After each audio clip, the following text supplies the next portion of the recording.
إن الحمد لله نحمده ونستعينه ونستغفره ونؤمن به ونتوكل عليه ونعوذ بالله من شرور أنفسنا ومن سيئات أعمالنا من يهده الله فلا مضل له ومن يضلل فلا هادي له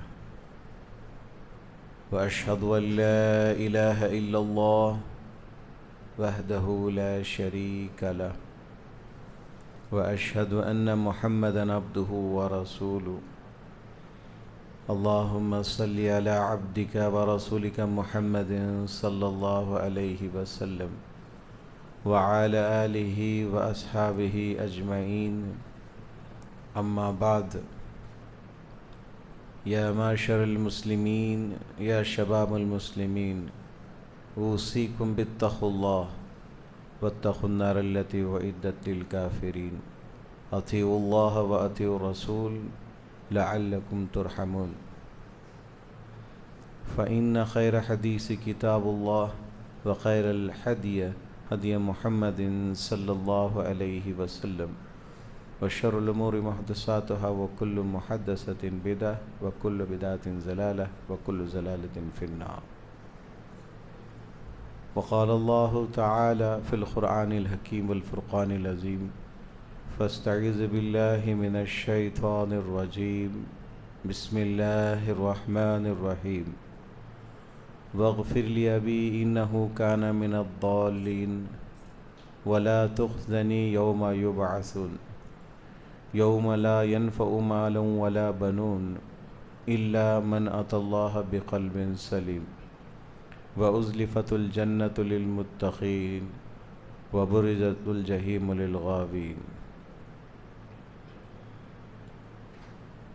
أو كما قال عليه الصلاة والسلام ألا إن في الجسد مضغة إذا صلحت صلح الجسد كله وإذا فسدت فسد الجسد كله ألا وهي القلب أو كما قال عليه الصلاة والسلام إن الله تجاوز عن أمتي ما وسوست في صدورها ما لم تأمل به أو تتكلم أو كما قال عليه الصلاة والسلام قيل لرسول الله صلى الله عليه وسلم أي الناس أفضل قال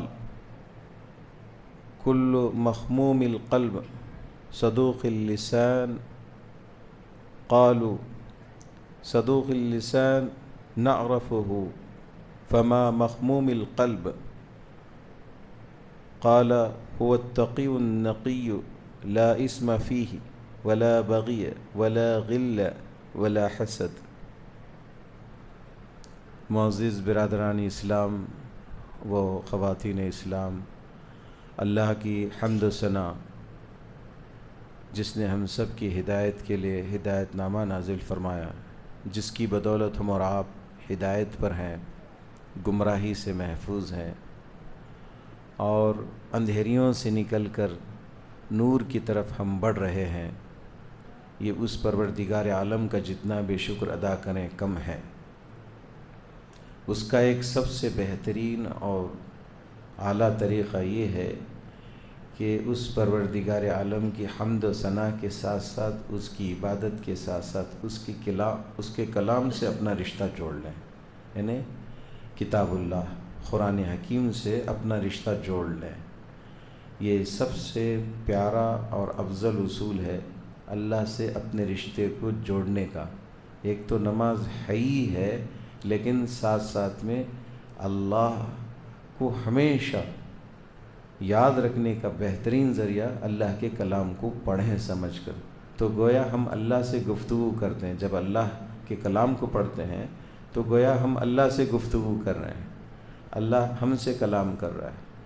اسی لیے ہمارا تعلق اللہ کے کلام سے اگر ہم جوڑ لیں تو یقیناً اللہ ہمیں ہر گمراہی سے بچائے گا، ہر شر سے محفوظ رہیں گے، اور اللہ تعالیٰ اس کے بدلے میں ہمیں ہدایت کی طرف، نور کی طرف مدد فرمائے گا۔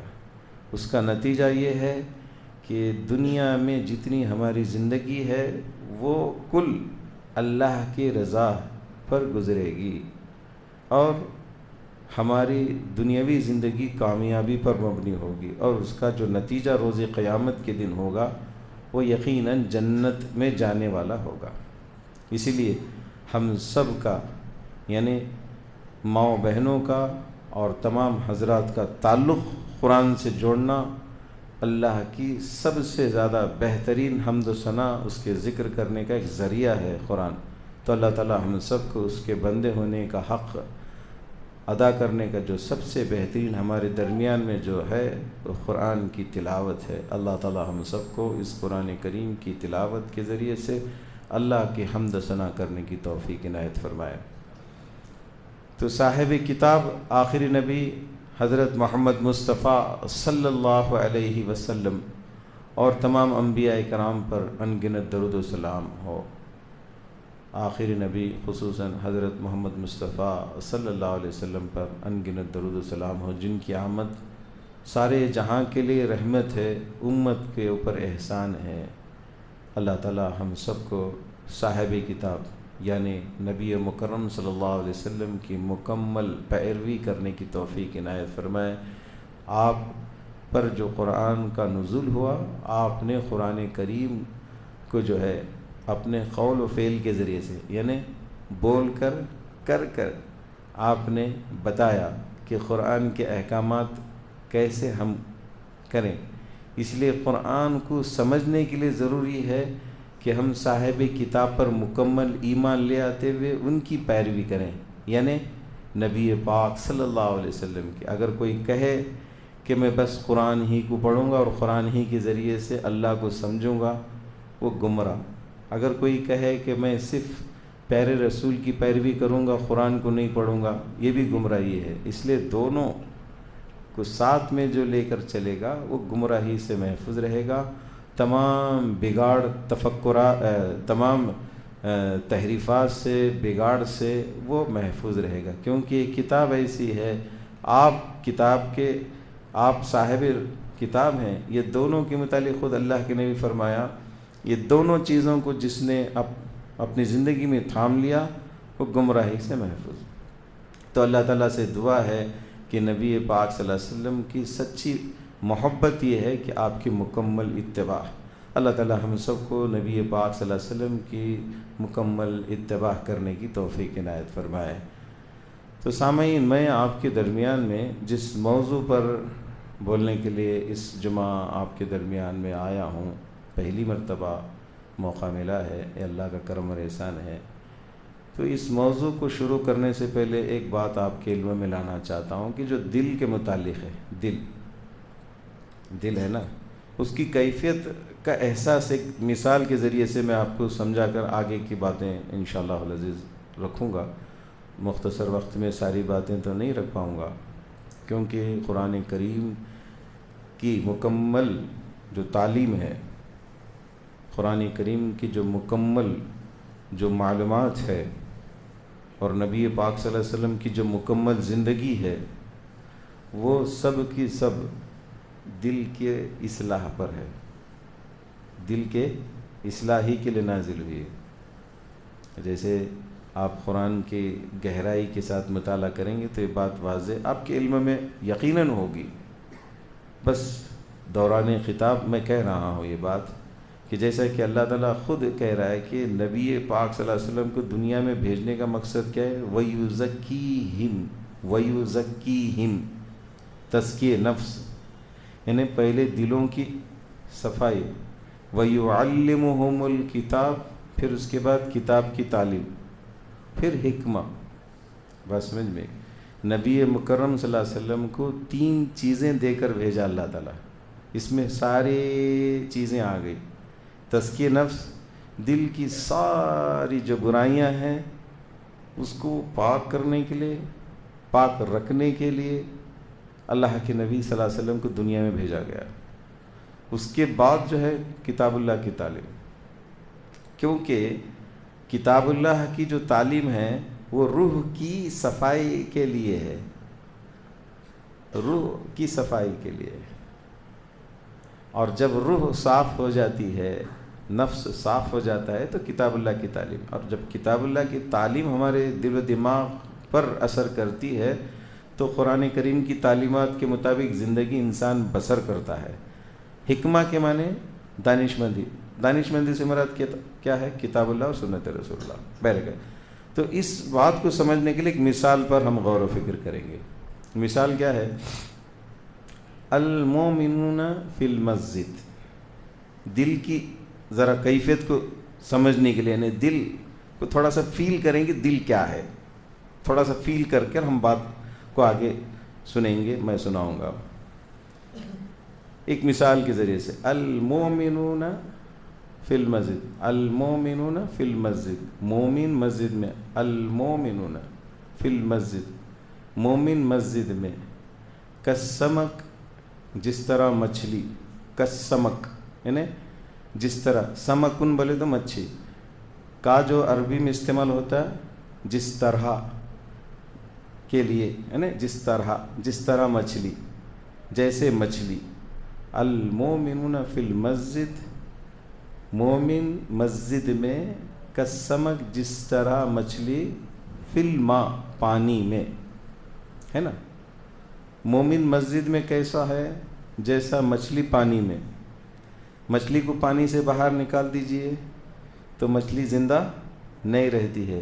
السمک یعیش فی الماء، زندگی مچھلی کی کہاں ہے؟ پانی میں ہے، پانی سے اسے باہر نکال دیجئے مر جاتی ہے نا۔ تو ایسے ہی مومنوں کی کیفیت اس مثال کے ذریعے سے ہے کہ مومن کی جو ایمانی جو زندگی ہے وہ مسجد سے متعلق ہے۔ اس لیے اللہ کے نبی صلی اللہ علیہ وسلم نے کیا فرمایا؟ روز قیامت کے دن 7 لوگوں میں سے ایک وہ لوگوں کا طبقہ، وہ جماعت جن کو اللہ کی رحمت کا سایہ ملے گا، اللہ کی رحمت کا سایہ ملے گا۔ ایک کون ہے بولیے؟ وہ لوگ جن کا دل مسجد میں اٹکا ہوگا، جن کا دل مسجد میں اٹکا ہوگا، لٹکا ہوگا، پھنسا ہوگا۔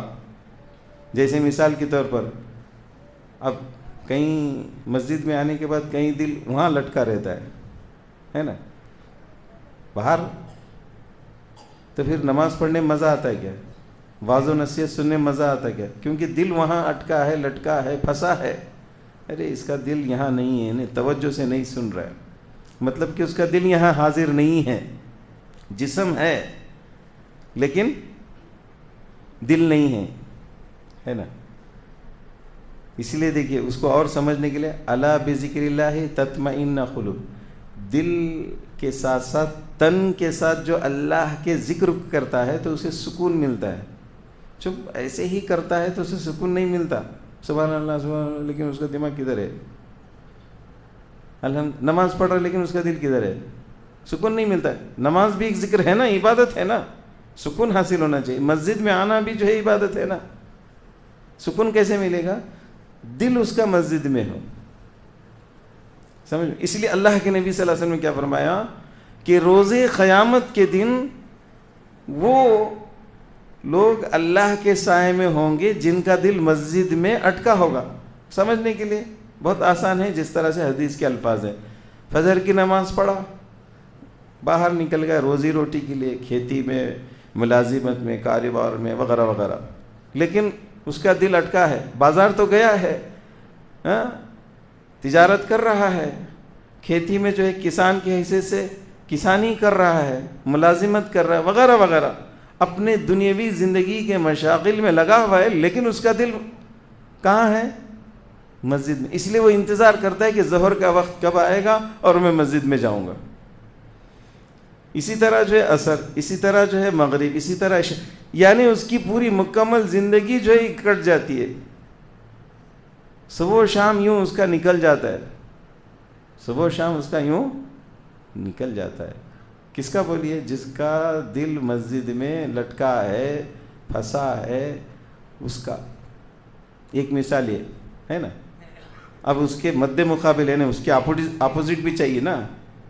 اس کے اپوزٹ کیا ہے؟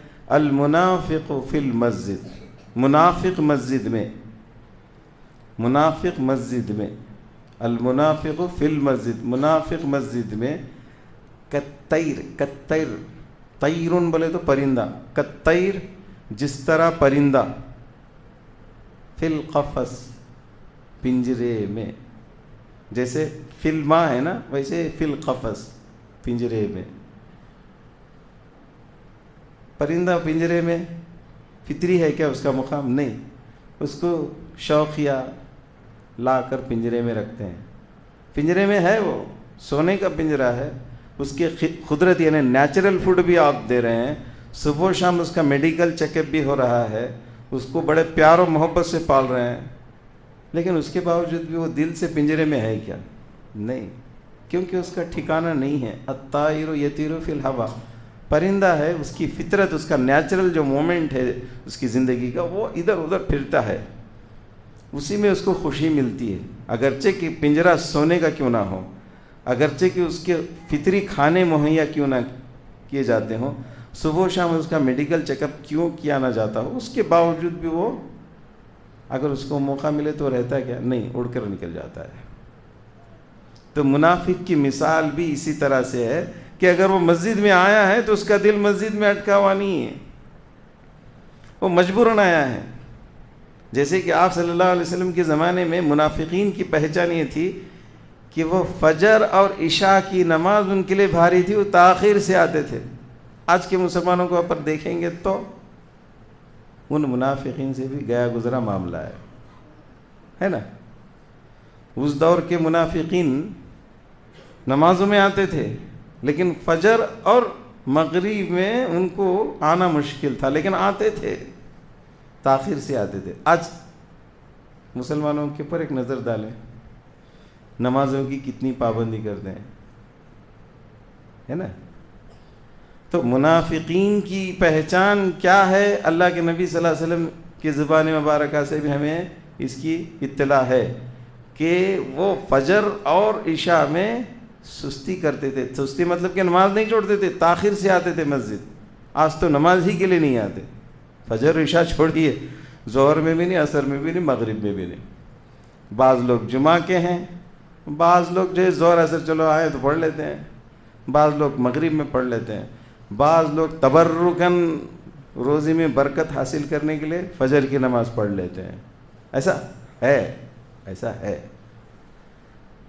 الحمدللہ آپ کے یہاں کیا ماحول ہے میں نہیں جانتا، لیکن ایسا ماحول اکثر جگہ دیکھنے میں آتا ہے۔ اکثر جمعہ میں مسجد بھری بھری نظر آتی ہے، اب ظہر میں دیکھیے نہیں، فرصت نہیں رہتی، جمعہ میں فرصت نکال کے آتے ہیں، لیکن دوسرے ظہر کی نماز کے لیے نہیں آئیں گے، عصر کی نماز نہیں، مغرب کی نماز میں بھی نہیں، وہی گنے چنے ایک صف دو صف رہتی ہے۔ کیوں؟ کہ وہ صرف جمعہ کے ہی رہتے ہیں۔ اب ذرا زیادہ ان پر پریشر ڈال کر اگر پوچھیں تو کہتے ہیں نہیں میں وہاں پڑھ لیں یہاں پڑھ لیں، بہرحال اللہ جانتا ہے کہ وہ کہاں پڑھے ہیں۔ یہ کیفیت کو محسوس کر کے بات سنیں گے، اس کے لیے کافی وقت چاہیے، لیکن میں موضوع سمجھانے کے لیے جو بات آپ کے سامنے رکھ رہا ہوں، دل، یہ اصل دل کا معاملہ ہے۔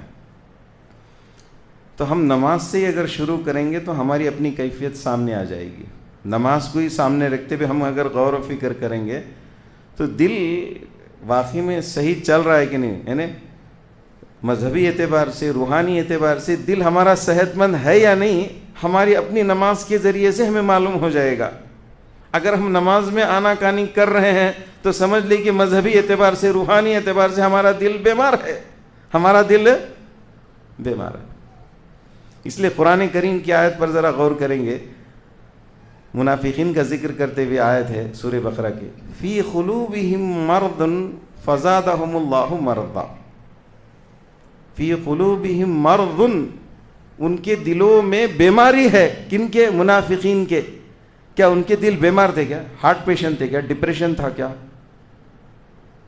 کیا ان کا دل کہیں سے لیک تھا، پنچر تھا، یا خون کا سرکولیشن کچھ خراب ہو گیا تھا؟ یہ کہنا چاہ رہا ہے اللہ تعالیٰ؟ نہیں، وہ مذہبی اعتبار سے، روحانی اعتبار سے بیمار تھے، لیکن طبعی اعتبار سے یعنی میڈیکل کے اعتبار سے وہ بہت صحت مند دل رکھتے تھے، لیکن مذہبی روحانی اعتبار سے ان کے دل مریض تھے۔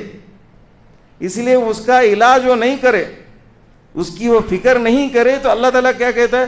فزادہم اللہ مرضا، اور ان کے مرض کو اللہ اور بڑھایا، اس لیے کہ اس کی انہوں نے فکر نہیں کی۔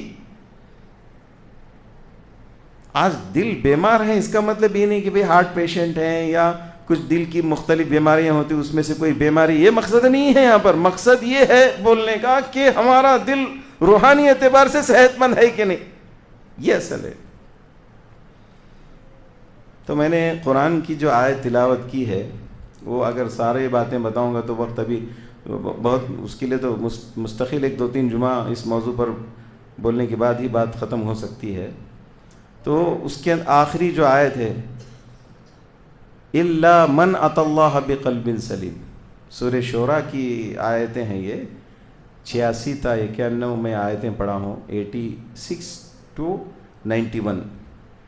تو اس کی یہ آخری آیت جو میں نے تلاوت کی اس میں سے آخری آیت ہے، الا من اتى اللہ بقلب سلیم، روز قیامت کے دن وہ اللہ کو دل پسند ہے جو قلب سلیم، قلب سلیم مطلب جس کے دل میں تمام وہ برائیاں جو دل کو گندا کرتی ہیں، دل کو خراب کرتی ہیں، ان تمام بیماریوں سے دل محفوظ ہو اور دل پاک ہو، ایسے دل کو اللہ تعالیٰ کیا کرے گا؟ وَأُزْلِفَتُ الْجَنَّةُ لِلْمُتَّقِينَ، تو روز قیامت کے دن ان کے قریب، وَأُزْلِفَتُ الْجَنَّةُ، ان کے قریب جنت کر دی جائے گی، ان کے قریب یا ان کے سامنے جنت کو کھول دی جائے گی۔ کن کے لیے؟ وَأُزْلِفَتُ الْجَنَّةُ لِلْمُتَّقِينَ، کن کے لیے؟ متقیوں کے لیے۔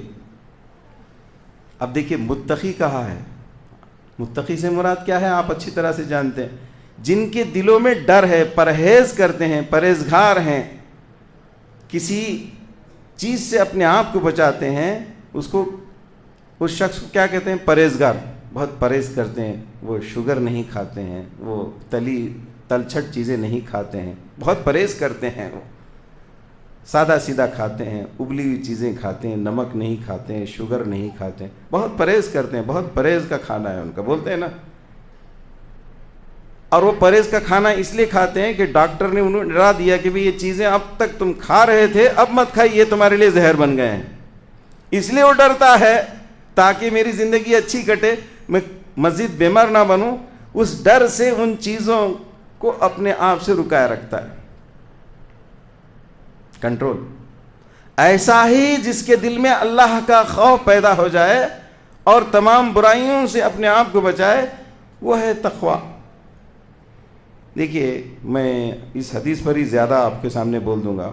اللہ کے نبی صلی اللہ علیہ وسلم سے جو ہے پوچھا گیا، کیا پوچھے اللہ کے نبی صلی اللہ علیہ وسلم؟ اس کو روایت کرنے والے کون ہیں؟ عبداللہ بن عمر رضی اللہ تعالیٰ۔ قال، کہا انہوں نے، قیل لرسول اللہ صلی اللہ علیہ وسلم، پوچھا گیا اللہ کے نبی صلی اللہ علیہ وسلم سے، اللہ کے نبی صلی اللہ علیہ وسلم سے پوچھا گیا، کیا پوچھا گیا؟ ای الناس افضل، لوگوں میں اچھا، بہتر، افضل کوالٹی والا کون انسان ہے؟ اچھا انسان کون ہے؟ تو اللہ کے نبی کیا فرمایا؟ قال، نبی پاک صلی اللہ علیہ وسلم فرمایا، کل مخموم القلب، یعنی اچھے مخموم القلب۔ اس کے بعد کیا کہا؟ صدوق اللسان، سچ بولنے والے، سچ بولنے والی زبان۔ جو دو چیزیں، مخموم القلب، صدوق اللسان، تو یہ انسانوں میں سب سے افضل، سب سے بہتر۔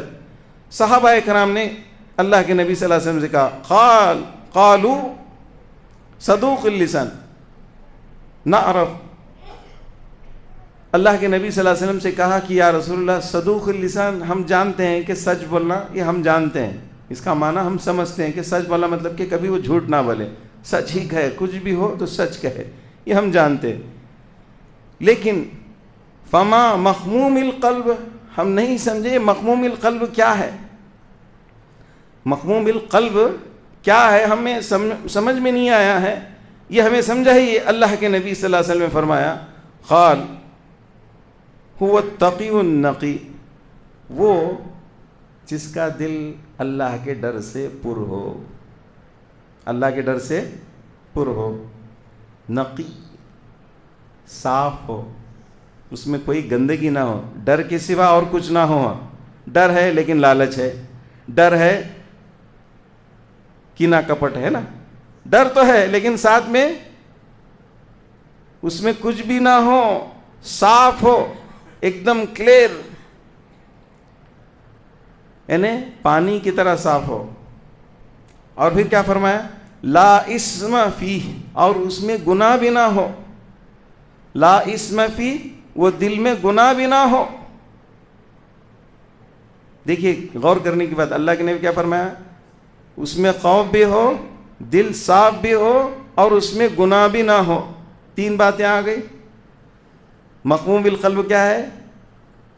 کہ اس کے دل میں ڈر ہو، دل صاف ہو، اور اس کے دل میں گناہ بھی نہ ہو۔ گناہ کرنے کا وہ کروں یہ کروں وہ بھی نہ ہو۔ سمجھ میں آئے؟ اس کے بعد اللہ کے نبی فرمایا ولا بغی، اور اس کے اندر بغاوت بھی نہ ہو، فساد کرنے والا بھی دل میں کوئی منصبہ نہ ہو۔ اور ایک اس کے معنی تھا بغیو کے معنی آتا پیشہ ور زنا کار عورت، سمجھ میں، یا زنا کار مرد، سمجھ میں، یہ سب برائیاں ہیں نا، ان برائیوں سے اس کا دل صاف ہو، فساد کرنے والا، جھگڑا کرنے والا، بغاوت کرنے والا دل نہ ہو۔ پھر اس کے بعد کیا فرمایا؟ ولا غل، اور اس کے اندر کینہ نہ ہو۔ کینہ کس کو کہتے ہیں؟ وقت ملنے پر بدلہ لینا، انتظار کر رہا ہے کہ وقت کب آئے گا اور اس کو بدلہ لیں گے، ابھی میرے کو بولا ہے اس نے، وقت آنے دے اس کو میں دکھلاؤں گا، بولتے ہیں نا، اس کو بولتے ہیں کینہ۔ اس کو کیا بولتے ہیں؟ وہ دل میں کینہ بھی نہ ہو، ولا غل، اور پھر اللہ نے کیا فرمایا؟ ولا حسد، اور اس کے دل میں حسد بھی نہ ہو۔ حسد کسے کہتے ہیں؟ تم اچھا کپڑا پہن رہے ہیں، اچھا مکان ہے، اچھی سواری پر جا رہے ہیں، سب چیزیں اچھے ہی اچھے ہیں، آپ کی اچھی چیزوں کو، نعمتوں کو دیکھ کر سامنے والا جل رہا ہے، اس کو بولتے ہیں حسد۔ ایسا دل میں حسد نہ ہو، ایسا دل میں حسد بھی نہ ہو، ایسا دل ہو۔ دیکھیے بات سمجھ میں آ گئی کہ اللہ کے نبی صلی اللہ علیہ وسلم صاف طریقے سے بتا دیا کہ دل کیسا ہو؟ ڈرنے والا ہو، صاف ہو، اس میں گناہ نہ ہو، اور وہ فسادی نہ ہو، اور کیا ہو؟ کینہ اس کے اندر نہ ہو، اور حسد نہ ہو۔ تو معزز سامعین، ساری جو برائیوں کی جڑ ہے نا، جو ہمارے معاشرے کے اندر، آج ہمارے معاشرے کے اندر جو ساری برائیوں کی جڑ ہے نا، وہ تین باتوں سے ہے۔ کتنے بولو؟ تین۔ ایک ہے حسد، دوسرا ہے تکبر، تیسرا ہے لالچ۔ یہ برائیوں کی جڑیں ماں، جیسے بولتے ہیں نا الشراب ام الخبائث، شراب جو ہے نا، شراب یہ تمام برائیوں کی جڑ ہے۔ لیکن یہ جو تین باتیں ہیں نا، یہ تینوں باتیں سے سماج کے اندر فتنہ ہے۔ تکبر کی وجہ سے اچھی بات ہے لیکن سامنے والا طاقت ہے، میں کیوں سنوں؟ تکبر سے میں کیوں سنوں؟ تکبر کی وجہ سے حق کو نہیں قبول کرتا آدمی۔ اس کے بعد کیا ہے؟ حسد، جلن کی وجہ سے، جلن حسد۔ اور اس کے بعد کیا ہے؟ لالچ، سب میرے پاس آئے، سب میرے پاس۔ یہ تین ایسی برائیاں ہیں دوستو، اس پر غور و فکر کریں گے، یہ آج خاص کر کے ہمارے سماج کے اندر ہے۔ بلکہ آپ کہیں بھی اگر دیکھیں گے، جھگڑا اگر ہوتا ہے، اگر فتنہ ہوتا ہے، خون خرابہ ہوتا ہے، آپس میں دوریاں، ناچاقیاں اگر ہوتے ہوئے آپ دیکھیں گے تو سمجھنا ان میں سے کوئی ایک بیماری ہے وہاں پر، ان میں سے ایک کوئی بیماری ہے، تکبر ہے، حسد ہے، لالچ ہے۔ تو معزز سامعین اکرام، ہمارے دلوں کو صاف رکھنے کی صورت میں اللہ کے نبی صلی اللہ علیہ وسلم کی ایک حدیث بول کر اپنی بات ختم کر دوں گا۔ کیا فرمایا اللہ کے نبی؟ الا ان فی الجسد مضغہ، خبردار تمہارے جسم میں ایک لوتھڑا ہے، اذا صلحت صلح الجسد کلہ، اگر وہ صحیح ہے تو پورا جسم صحیح ہے، وَإِذَا فَسَدَتْ فَسَدَ الْجَسَدُ كُلُّهُ، اگر وہ خراب ہے تو پورا جسم کیا ہے؟ خراب ہے۔ وہ کیا ہے؟ الا وہی القلب، وہ دل ہے۔ دل ہی ایک ایسا ہے کہ جس کی وجہ سے ہمارے سارے جسم پر اس کے اثرات مرتب ہوتے ہیں، یعنی دل اگر صحت مند ہے روحانی اعتبار سے تو ہماری آنکھ صحیح جگہ دیکھیں گی، دل اگر روحانی اعتبار سے صحیح ہے تو زبان صحیح بولے گی، جھوٹ سے محفوظ رہے گی، کسی کی غیبت نہیں کرے گی، کسی پر بہتان نہیں لگائے گی، گالی نہیں دے گی زبان، کیونکہ دل کے اندر اللہ کا خوف ہے نا۔ اسی طرح اگر ہمارا دل صحیح ہے تو یہ ہاتھ صحیح کام کرے گا، کسی کو تکلیف نہیں پہنچائے گا، کسی کی جو ہے چیز کو چھینے گا نہیں، اس ہاتھ سے کسی پہ ظلم نہیں کرے گا۔ دل اگر صحیح ہے تو ہمارے پیر جو ہے صحیح جگہ پر چلیں گے، یعنی ہمارا پورا جو ہے نظام جسمانی اعتبار سے، روح اگر ہماری صحیح ہے تو ہمارے پورے جسمانی اعضاء سے جو اعمال صادر ہوں گے وہ خالص اللہ کی رضا پر مبنی ہوں گے، یعنی جو بھی ہم کریں گے کام اللہ کو خوش کرنے کے لیے کریں گے۔ اس لیے مین جو بیماری جو ہے دل کی ہوتی ہے۔ نماز بھی پڑھ رہے ہیں، زکوٰۃ بھی دے رہے ہیں، اللہ کے نبی فرما رہے ہیں، کس کے لیے فرما رہے ہیں؟ وہ مومن نہیں ہو سکتا، قسم خدا کی وہ مومن نہیں ہو سکتا، قسم خدا کی وہ مومن نہیں ہو سکتا، قسم خدا کی 3 مرتبہ اللہ کے نبی فرما رہے ہیں، جس کے ہاتھ سے، جس کی زبان سے پڑوسی محفوظ نہ ہو۔ آج ذرا غور و فکر کریں بہت ساری باتوں کو سامنے لا کر، آج ہم بھائی بھائی آپس میں کتنے پیار و محبت سے رہتے ہیں، ایک دوسرے کا کتنا خیال و پاس ہے، پھر اسی طرح نماز ہے، دیگر معاملات ہیں، ہم کتنی نمازوں کے پابند ہیں، ہماری زبان کتنی سچا بولنے والی ہے۔ یہ سب چیزوں پہ غور و فکر کریں گے تو یہ بات کھل کر سامنے آئے گی۔ اس لیے اسلام کی جو تعلیمات ہے وہ دل کو صحت مند بنانے کے لیے آئی ہے، جسم کو نہیں۔ انسان جسم کے لیے تو ایک زمانے میں انسان جو ہے پتے پہن کر زندگی گزارتا تھا، پھر پتھر میں آیا، پھر لوہا، تانبا، جست، پھر پہاڑوں کو تراش کر، ہے نا۔ انسان دن بدن ترقی کرتے جا رہا ہے۔ وہاں نبی کی ضرورت نہیں ہے، پلین پڑھانے کی اللہ کے نبی کی تعلیم ہے کیا؟ پانی کی جہاز نہیں، یہ مادی اعتبار سے انسان خود بخود ترقی کرتے جاتا ہے، لیکن اصل روح ہے۔ روح کی اصلاح کے لیے، روح کو صحیح دشا اور دشا بتانے کے لیے قرآن کی تعلیمات ہے، نبی پاک صلی اللہ علیہ وسلم کی زندگی ہے، جو ہماری روح ہے وہ صحیح ہو۔ اس لیے ایک بات آخری قرآن کی آیت پر ختم کروں گا، لَقَدْ خَلَقْنَا الْإِنسَانَ فِي أَحْسَنِ تَقْوِيمٍ ثُمَّ رَدَدْنَاهُ أَسْفَلَ السَّافِلِينَ۔ اللہ کہتا ہے کہ انسان کو ہم نے بہترین ڈھانچے میں بنایا ہے، بہترین سانچے میں بنایا ہے، لیکن اگر انسان انسانیت سے ہٹ جائے، اسفل السافلین یعنی جانوروں سے بھی بدتر ہو جاتا ہے۔ اسفل السافلین جانور سے بھی بدتر۔ تو انسانیت کو برقرار رکھنے کے لیے ضروری ہے ہم اپنے دل کا ہمیشہ جائزہ لیں۔ اللہ تعالیٰ سے دعا ہے کہ اللہ تعالیٰ ہم سب کو دل کی گہرائیوں کے ساتھ اللہ کی ذات پر ایمان لے آتے ہوئے، دل کی گہرائیوں کے ساتھ نبی پاک صلی اللہ علیہ وسلم سے محبت کرتے ہوئے نبی پاک صلی اللہ علیہ وسلم کی اتباع کرنے کی توفیق عنایت فرمائے، دل کی گہرائیوں کے ساتھ قرآن کی تعلیمات پر عمل کرنے کی توفیق عنایت فرمائے۔ اللہ تعالیٰ ہمیں نبی پاک صلی اللہ علیہ وسلم کی تعلیمات اور قرآن کریم کی تعلیمات کو پڑھتے ہوئے، سمجھتے ہوئے، اس پر عمل کرتے ہوئے دوسروں تک پہنچانے کی بھی توفیق عنایت فرمائے۔ بارک اللہ لنا ولکم فی القرآن الحکیم ونفعنا بالآیات و ذکر الحکیم۔